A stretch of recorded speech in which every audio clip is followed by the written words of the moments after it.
ముతక మాట ఒకటి చెప్తారు లోకంలో.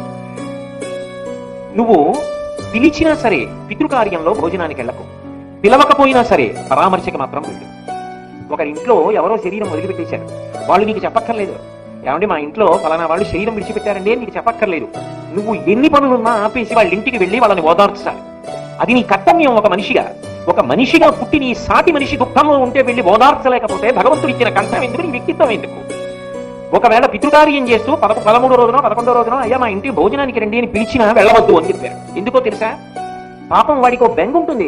అయ్యో నన్ను కన్న తండ్రి వెళ్ళిపోయాడు, వాడికి ఉందో లేదో, మా నాన్నగారు చనిపోయారు, 10 మందిని పిలిచి నేను భోజనం పెట్టకపోతే ఎలా? మా నాన్నగారితో కలిసి తిరిగిన మిత్రులు వాళ్ళందరినీ భోజనానికి పిలుస్తానంటాడు. నువ్వు సున్నితంగా చెప్పాలి. భోజనానికి వెళ్ళకు. ఉన్నవాడో లేనివాడో పిల్లవాడు, వాడు పెడితే నువ్వు తిని వాడిని ఎందుకు ఇబ్బంది పెడతావు? ఆ భోజనానికి వెళ్ళకు, వాడిని ఇబ్బంది పెట్టకు. కానీ వాడి మనసు ఊరట పొందడానికి మాత్రం నువ్వు వెళ్ళి మాట సాగించి. ఇది మనిషి జీవన ప్రస్థానంలో నేర్చుకోవలసిన